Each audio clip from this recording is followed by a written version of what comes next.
Hola, bienvenidos de nuevo. Soy el doctor Carlos Waldo, soy especialista en medicina interna y el día de hoy toca subir un video acerca de actualidades en la medicina. Si ya están familiarizados con mis videos, es en donde reviso un artículo. Si no están familiarizados con mis videos, trato de hacer un resumen del estudio, presentar gráficas y tablas las más representativas del estudio y las conclusiones.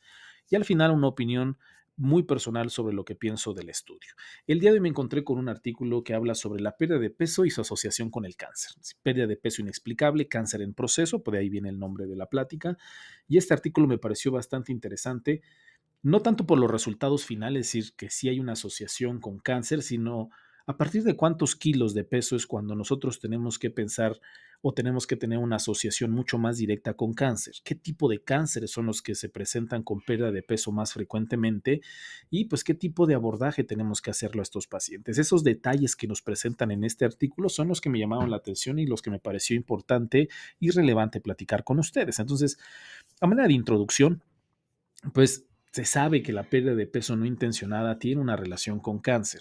Eso está bien sabido, hay estudios observacionales, hay literatura médica que nos hablan que en aquellos pacientes que tienen una pérdida de peso no intencionada, pues las posibilidades de que el paciente esté desarrollando cáncer o que tenga un cáncer oculto son elevadas, ¿no? Sin embargo, pues hay varias dudas al respecto, no están bien definidas algunas cuestiones, como ya les había comentado, a partir de cuántos kilos de peso es cuánto nos tenemos que preocupar, durante cuánto tiempo, es decir, esta pérdida de peso, en qué lapso de tiempo es cuando nosotros nos tenemos que empezar a preocupar, qué tipo de cánceres son los que nos pueden dar esta pérdida de peso tan significativa, en fin, hay algunos puntos, hay algunos datos que no están del todo claros y creo que este tipo de estudios nos van orientando muy bien hacia cómo tenemos que hacer el protocolo de estudio en este tipo de pacientes.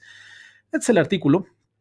Es un artículo que se publicó en la revista JAMA en enero del 2024 y se denominó Diagnósticos de cáncer después de una pérdida de peso reciente. Este artículo está bastante interesante en el sentido en el que se llevó a cabo en dos cortes muy importantes en Estados Unidos.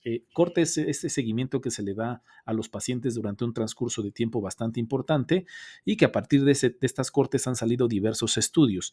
Ya ha habido otros estudios en mi canal que han salido de estas cortes específicamente. Este estudio salió de dos cortes. Una que es seguimiento a una serie de participantes enfermeras y otro a médicos, es decir, este estudio se realizó en profesionales de la salud. El corte de las mujeres o de las enfermeras se denomina Nurse Health Study y tuvo la peculiaridad de que se le dio un seguimiento por 38 años. Eso me pareció bastante interesante. Del 78 hasta el 2016 se les dio seguimiento a estas enfermeras en este grupo de corte. Mientras que el grupo de los médicos o de los hombres, que se denomina Health Professional Follow-up Study, se les dio seguimiento durante 28 años. Es decir, la media de seguimiento en el estudio fue de 28 años. Un seguimiento bastante interesante, bastante importante, 28 años de seguimiento. ¿Cuáles fueron los objetivos del estudio? Se le realizó un seguimiento a 157,000 participantes, es decir, también es un número considerable, es un número bastante importante, con edad de 40 años o más, y el 70% eran mujeres. No tenían cáncer conocido y se les dio el seguimiento durante una media de 28 años para determinar las tasas de diagnóstico de cáncer posteriores durante 12 meses entre los profesionales de la salud que perdieron peso durante los 2 años anteriores en comparación con aquellos sin pérdida de peso reciente. Es decir, aquellas personas que empezaban con pérdida de peso, se sacó la tasa de diagnóstico de cáncer en los 12 meses posteriores a que las personas estaban perdiendo peso. ¿Y cuáles fueron los resultados? Bueno, el 10% aproximadamente se les encontró cáncer, es decir, 16,000 pacientes o 16,000 participantes de los 157,000 se diagnosticó con cáncer. Y en este estudio se dividieron en tres grupos específicamente. ¿Por qué se dividieron en tres grupos? Porque durante ese seguimiento los participantes pudiera que hicieran cambios en los estilos de vida para perder peso, pues por salud. Entonces se les dividió en tres categorías y estas categorías se les denominó intencionalidad para la pérdida de peso. Era alta cuando las personas durante el transcurso de este seguimiento, que se les hacía cuestionarios de manera regular, tenían, pues, sí hacían realmente cambios en los estilos de vida, sí aumentaban la cantidad de ejercicios, sí se hacían una dieta en específico, y estas personas que hicieron el intento de bajar de peso por cuestiones, o sea, intencionada, pues, se les denominó intencionalidad de pérdida de peso alta. Aquellas personas que solamente hicieron modificaciones de su vida, ya sea en la dieta o ya sea en el ejercicio, si eres solamente en uno, se les consideró en la categoría media. Y aquellas personas en las que pues no hicieron ningún tipo de modificación en sus estilos de vida, siguieron exactamente igual, no les importó hacer modificaciones para bajar de peso, se les categorizó como intencionalidad de pérdida de peso baja. Con esto se intentó pues disminuir un poco el sesgo de los cambios en los estilos de vida que pudieran estar confundiendo con aquellos pacientes que perdieron peso de manera no intencionada. ¿Cuáles fueron los resultados? La pérdida de peso de más del 10% de peso corporal se asoció con una incidencia significativamente mayor de cáncer en un año que la ausencia de pérdida de peso. Es decir, aquellos pacientes que tenían una pérdida de peso de más del 10% tuvieron un riesgo relativo de 1.37, con intervalo de confianza de 1.27 a 1.48, es decir, estadísticamente significativo, lo que se traduce como un riesgo del 37% de presentar cáncer durante el año siguiente de que la persona empezó a presentar pérdida de peso. Si se dan cuenta en la tabla, en los valores que se encuentran más arriba, pérdida de peso de 0.1 a 5%, pérdida de peso de 5.1 a 10%, también tienen riesgo, pero es mucho menor. El riesgo más importante fue cuando se perdió el 10%, por ejemplo. Aquellos pacientes que perdieron 0.1 a 5% tuvieron un riesgo relativo de 1.09, que se podía traducir en un 9% de posibilidades de desarrollar cáncer o de que se esté desarrollando cáncer. Aquellas personas que perdieron de 5.1 al 10% tuvieron un riesgo relativo de 1.17, que se puede traducir como un riesgo del 17%, pero la relación más objetiva podría ser, o podríamos definir, aquellos pacientes que perdieron más del 10% de su peso corporal, hasta el 37% de posibilidades de encontrar un cáncer al año de estas personas que perdieron peso. En los participantes mayores de 60 años, el riesgo absoluto de un año de ser diagnosticados con cáncer fue del 3.2%. En el grupo de los pacientes que no tuvieron intencionalidad de perder peso, es decir, que no hicieron ningún tipo de modificaciones en sus estilos de vida para perder peso, por eso se denominaban en el grupo bajo, y perdieron más del 10%, tenían 3.2% de posibilidad de desarrollar cáncer durante el transcurso de ese año, de encontrarle cáncer, pues, en comparación, por ejemplo, de aquellas personas que no perdieron peso, que solamente tuvieron 1.32 por ciento de encontrar cáncer durante el transcurso de ese año, con un riesgo, con una P significativa, estadísticamente significativa de menos 0.001. En cuanto a los cánceres, ¿qué tipo de cánceres son los que más se asocian con la pérdida de peso? Esto es lo interesante. En comparación con ninguna pérdida de peso, se asoció fuertemente con cánceres gastrointestinales del tracto superior, de hígado, de páncreas, biliares, de esófago. Son los que más posibilidades o los que más se asocian con pérdida de peso. Como podemos ver en la tabla, por ejemplo, el cáncer de tracto biliar tiene un riesgo relativo de 3.1, con un intervalo de confianza de 1.53 a 6.27, con una P significativa de 0.002.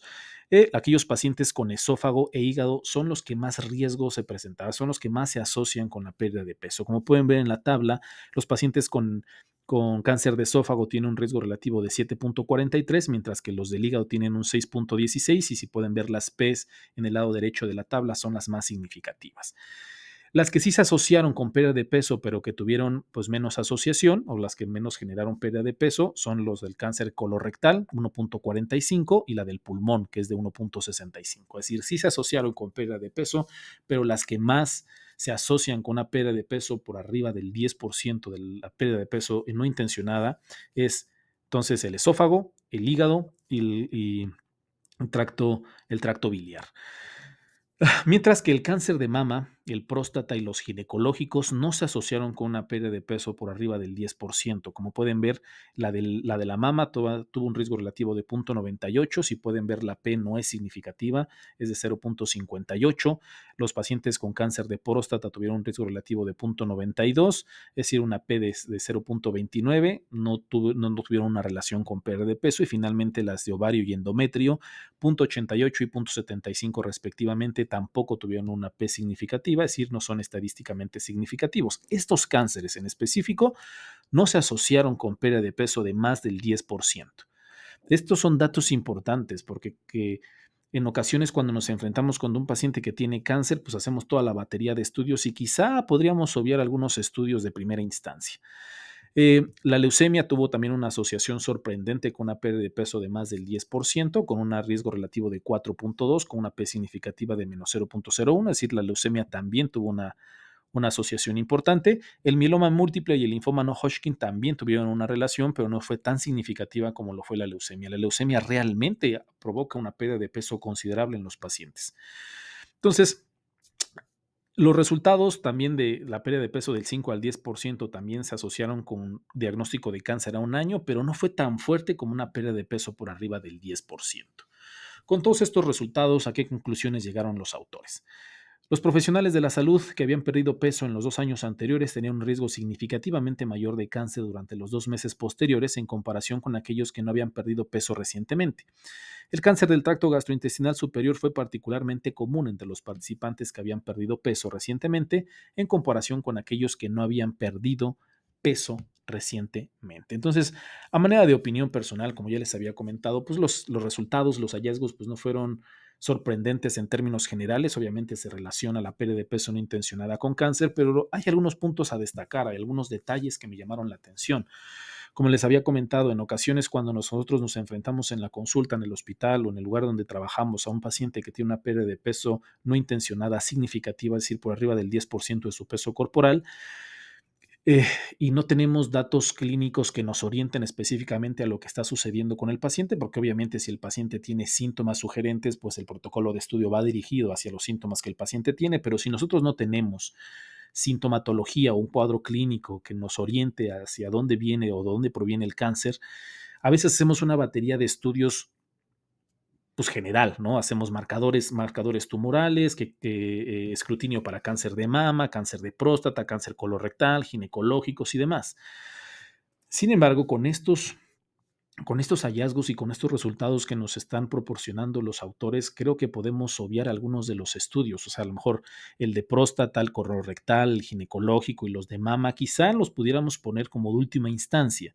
Si nosotros no encontramos cáncer gastrointestinales superiores, leucemias o hematológicos, como son los que se relacionaron más con una pérdida de peso significativa, es decir, ya descartamos de esófago, ya descartamos de hígado, ya descartamos de las vías biliares, pulmón, leucemia, estos hematológicos. Si no encontramos nada, pues quizá el siguiente paso podremos hacer los cánceres que no se asocian con tanta frecuencia, sobre todo y en vías de que el paciente no pierda tiempo y no gaste recursos de una manera innecesaria. Creo que este tipo de estudios nos ayudan mucho, sobre todo a orientarnos y a guiarnos a las decisiones que tomamos en nuestra práctica clínica, y es el tipo de estudios que me interesan y que me llaman mucho la atención y que me parecen bastante buenos para compartírselos con ustedes.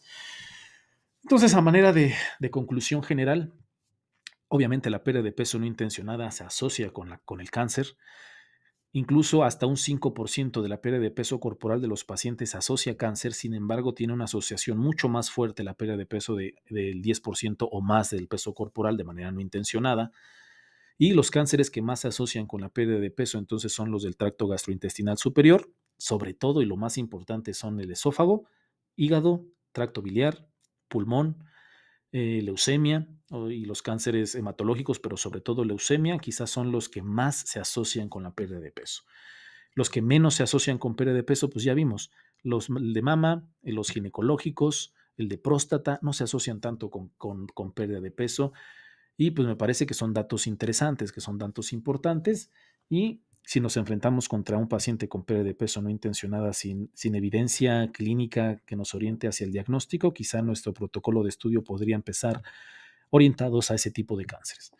Y pues nada, me pareció importante hablarles sobre estos hallazgos, sobre este artículo.